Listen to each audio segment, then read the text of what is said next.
Hey guys, welcome to my channel. This is the war against narcissism, and today what I want to talk to you about is I received a very interesting message from a friend of mine that saw my video, Narcissists Don't Change, and unfortunately he is dating, he believes that he's dating a narcissist. I can't say for sure. I don't know the person that he's dating, but he says, I've watched your videos and I've come to the conclusion that my partner might be narcissistic, and you say that they don't change. Now what? Now what do I do? What do I do with that information? And I really felt for him because I can recall being in that position, being in a position where I could not possibly disregard the truth, disregard evidence that was in front of me. For me, it happened when the narcissistic abuse stopped being, it didn't stop being emotional and verbal, but it ramped up from emotional and verbal all the way to physical. And when it got to physical, at that point, I just told myself I can't ignore it anymore, because if I keep ignoring it, it's going to get worse. And I'm not the type of person that can be attacked physically and not retaliate, whether it's a man or a woman. It's a trigger for me. If you put your hands on me, I'm going to put my hands right back on you. So I figured I have to do what I usually do in those kind of situations when it is a woman and it is not someone that I can not legally but rightfully put my hands on. I leave. I just walk out of the situation if a woman decides to get physical. So even though I had been in that situation, in that relationship for 13 years with a person that I did believe that I loved, when it got physical, it was like a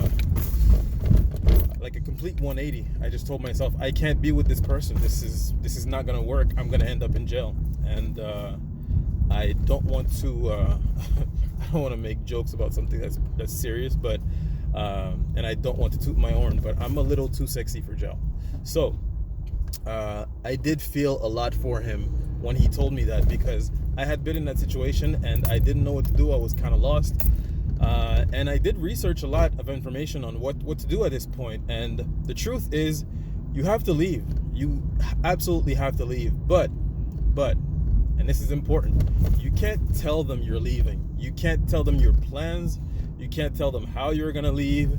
You cannot do that. In a normal relationship, breakups are tough, but you come to an agreement that, look, I love you, I respect you, I want the best for you, but we're not meant for each other. This is not working for me. This is not working for us. Let's break up amicably. Let's do this respectfully.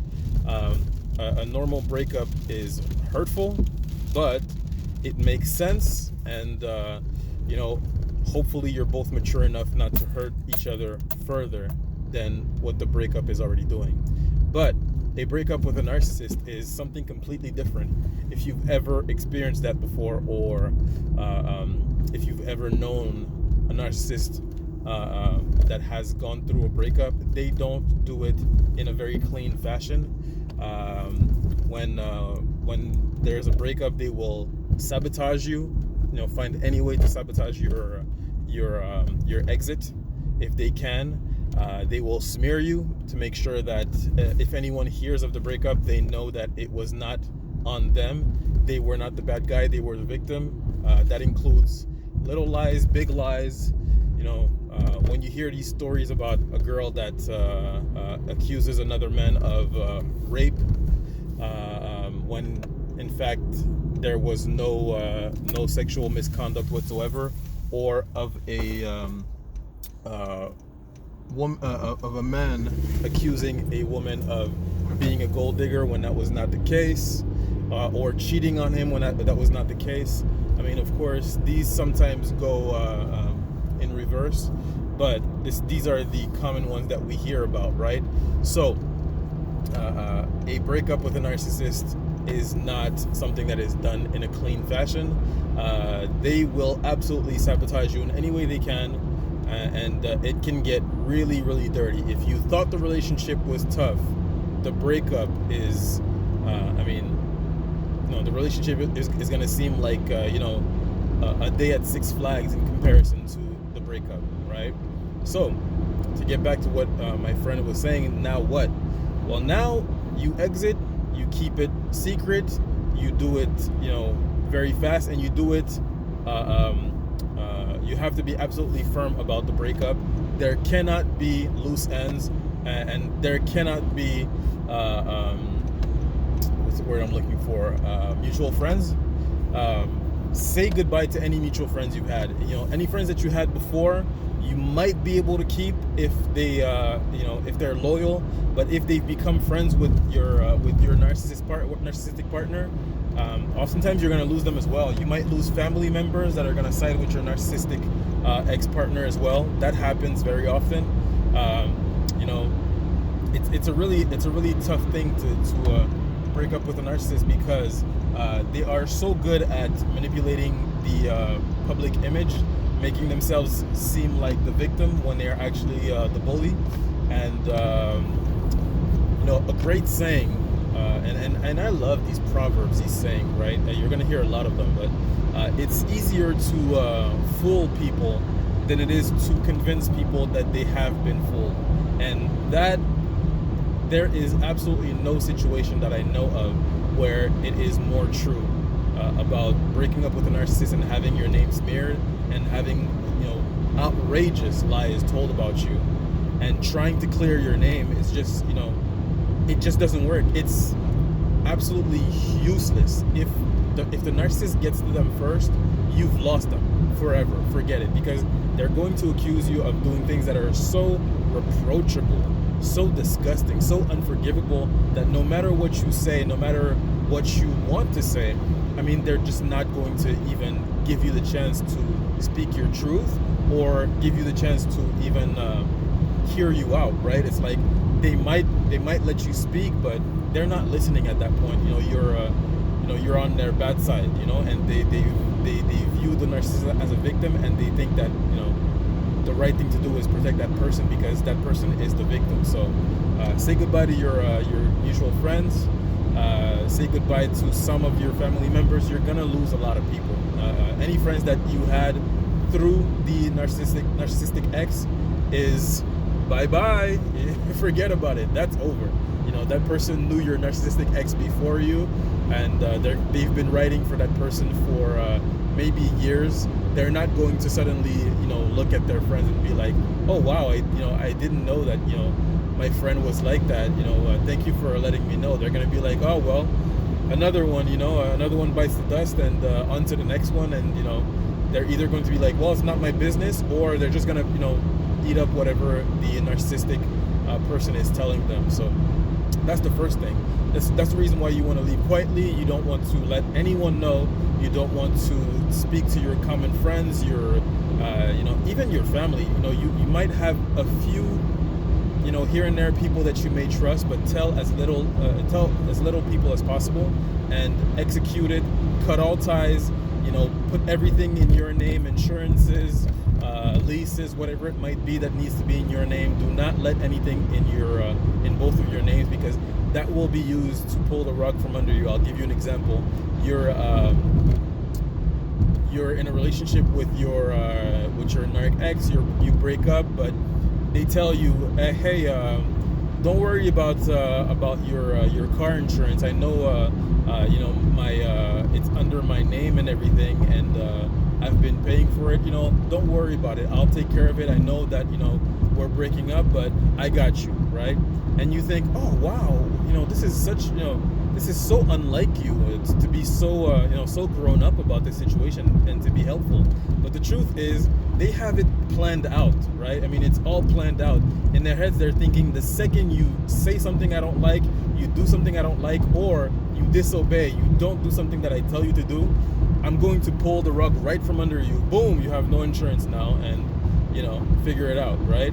So, and they might not even tell you that you have no insurance. They're just gonna pull it, and then all of a sudden you run a red light, you get you don't stop at a stop sign, you get arrested, and they tell you license to registration, and then all of a sudden the cop comes back and tells you, hey, you're not insured. we're going to take your car, and you get this huge fine or whatever it might be, whatever the law calls for in your province or state. I mean, it's just really important, guys. You want to cut all ties. You want to go no contact. You want to block them off social media. Do not stalk them. This person is now dead to you. Period. Anytime that they contact you, you make sure that they can't anymore. You don't respond to anything. There has to be a clean cut, because this person is not just your ex. This person now views you as the enemy that has information about them that could possibly destroy them and hinder them from getting the attention that they crave, from getting the narcissistic supply from others that they absolutely need. So you represent a danger, and they are in self-defense mode. And in self-defense, you will do, in attack mode, you might have restriction. In self-defense, you're gonna go all out. If I'm trying to hurt you, I mean, I might have, because I want to rob you or anything like that. I might hurt you, but I'm not going to kill you, because that's not what I really want to do. But if you're trying to hurt me, I'm trying to kill you. I'm trying to get rid of you. I'm trying to get you away from me, because I'm trying to keep myself safe. You understand what I'm saying? It's really important to understand that you are now the enemy. You're being viewed as the enemy. You're being treated as the enemy. But no, this is not an enemy that's going to be real to your face. This is an enemy that's going to be very, very fake, very, tricky, right? So that's the first thing. The second thing that you wanna keep in mind, when you break up with a narcissist is, why were you in that relationship in the first place? Why did you stay? If it's because you had kids, you had children, well, now view it as you're giving a better example to your children on how to treat or how to handle people that abuse you, right? Rather than staying in a relationship with an abusive person and giving to your children the example that sometimes abuse is okay, and then having your children growing up to either accept abuse because they saw one of their parents do it, or to give out abuse to other people because they think it's okay because one of their parents did it. You don't want that. You don't want your child to grow up to be either codependent or narcissistic, or simply abusive, or a doormat, a punching bag. You don't want that. You want your kids will not do what you say. Your kids will do what you do. You have to lead by example. It's just how children work. It's how people work. You have to lead by example. Show them what you would want them to do in that situation, right? Think about it that way, really. What if your child was in a relationship with someone that was abusive, and someone that did to them what your partner is doing to you? What would you want them to do in that situation? And do that. And trust me, that's going to be way more powerful than any sit down and talks or whatever it might be, or staying in a relationship because financially it's better for the children. There are things that are more important than finances, and if finances are a reason why you're still in that abusive relationship, figure it out. I mean, either get a job, go back to school, start a business. I mean, there's so many things that can be done nowadays in order to be self-sufficient. If the reason why you're still in a relationship with your abusive partner is because you're not self-sufficient, then this is something you got to work on. And I'm not saying that because you've been lazy and you chose to not go to work and take care of the children. Taking care of children is hard work, probably harder work than a lot of jobs out there. And being a stay-at-home mom or a stay-at-home dad is hard work. Children are draining. Children are a lot of work. So I don't want you to see it that way. What I want you to think is, if you stayed in an abusive relationship because you were not self-sufficient, well, now you see that this is one of your weaknesses, and it gives you a chance to work on that weakness so that in your next relationship, if something comes up, you're not depending on somebody else for your finances. As soon as someone shows that they don't respect you or that they're not for you, you can just go, well, I'm out because I'm self-sufficient. I don't need you. I don't stay around people that, just because I need them. I stay around people, or I keep people around because I want them. And if I don't want you, or you don't want me, or you don't treat me right, then I'm out, and we'll end it at that. So that's another thing that's really important, is figure out why you stayed in that relationship, and once you figure that out, be honest with yourself. This is your weakness, and you're now going to have to work on that weakness. If it's because you have low self-esteem, you got to work on your self-esteem. You got to figure out ways to raise your own self-esteem, and if it's going to a therapist, talking to a coach, reading self-help books, whatever it might be. Oftentimes having a low self-esteem is not your fault. It's because you were raised by people that by parents that did not give you a chance to grow, or because you've gone through abuse. Now, this is often very common with people that have been in narcissistic relationships. They had an original narcissist that made this behavior normal or feel like home for them, and then you go into a relationship with a narcissist, and it might be by design, it might be manifested, or it might be by pure hazard. But because you were conditioned to find that normal, you stay, right? So if it's because you had you had an original narcissist and it's normal to you, then that's your weakness. You have to you might have never had a normal relationship before. You might have only had relationships with people that were selfish, that were only about them, and that turned you into a person that is about others and never about yourself, and that attracted a narcissist. Now you got to figure that out. You got to think, this is my weakness. I put people above myself. I'm going to now work on that. I'm going to work on putting myself first, because there's nothing selfish about that. Putting yourself first is what everyone is supposed to do. And I'm going to work on that, because I'm not doing that, and it's costing me. It's costing me time and energy, to waste time and energy on people that don't deserve it. So here's your weakness, work on it, right? And the last thing I want to mention is, the big question, what now, is once you've left a relationship with a narcissist, these people are very manipulative. They're very controlling.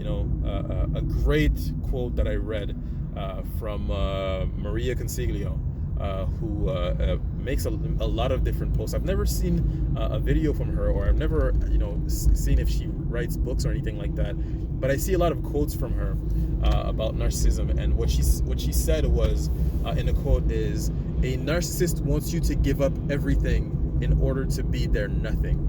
And that was so powerful. I mean, it's such a true statement. A narcissist wants to completely destroy your individuality. Anything that you find fun, that you find nourishing to your soul, they want you to give it up. They want you to stop it. They're gonna do all types of things. Tell you it's stupid, this is dumb, you're wasting your time, your passions are dumb, things of that nature. And then why don't you focus more on your relationship? You should do this, you should do that. And then once you go into the happy wife, happy life mind state, whether you're a man or a woman. Again, this is not a sexist podcast here. They're really gonna show you that you don't matter to me. I want to be your everything, but you're my nothing. I don't have attention. I don't have time for you. I don't want to give you attention. I don't want you to bother me. I'm busy here, right?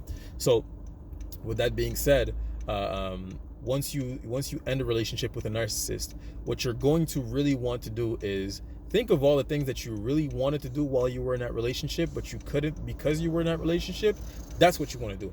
That's what you want to focus on. These things that you really wanted to do, these plans that you had, these it doesn't matter what it is. Whether you wanted to learn to play the guitar, or you wanted to learn to dance, you wanted to go back to school, you wanted to get a better job, you wanted to get a job, even whatever it is that you wanted to do that you couldn't, that you were sacrificing because you were in a relationship with a narcissist that was telling you to give up on that because you have to take care of me, or you have to focus on me, you have to focus on the relationship.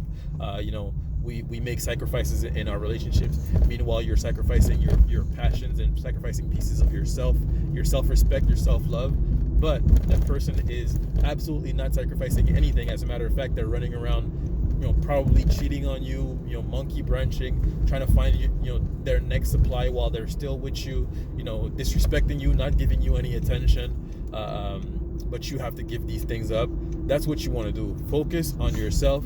Focus on who you would have been had it not been for the narcissist in your life, and become that person. That's how you find yourself. So the answer to your question, my friend, now what? That's what. Become yourself again. Find yourself again. Go do things on your own. Go for walks. Go meet people. Go do activities. Go to the movies on your own when the pandemic is over. Go to the movies on your own. Go do things by yourself and figure out what you like, and then focus on these things. Do these things, right? Make your life a great one. No one is coming to save you. No one is coming to take you by the hand and lead you to happiness. You have to build it yourself now, and it's a tough thing to sort of embrace and come to terms with, especially if you were conditioned to be a codependent, and you were constantly hoping that someone would eventually see that you're a good person and you need help, and you want someone to make the hurt stop and love you, because your parents did not love you the way that you needed to be loved. But now it's time to parent yourself. Love yourself the way that your parents couldn't love you, and take care of yourself, and self-love, self-care. That's how that's what you want to focus on. So now what? That's what. With that being said, please like, share, subscribe, follow, and if you have any questions or comments, leave it in the comment section below. If you want to ask me anything, or if you just want me to make a video about something in particular, let me know. And please share in order to raise narcissistic abuse awareness. With that being said, have a great day, guys.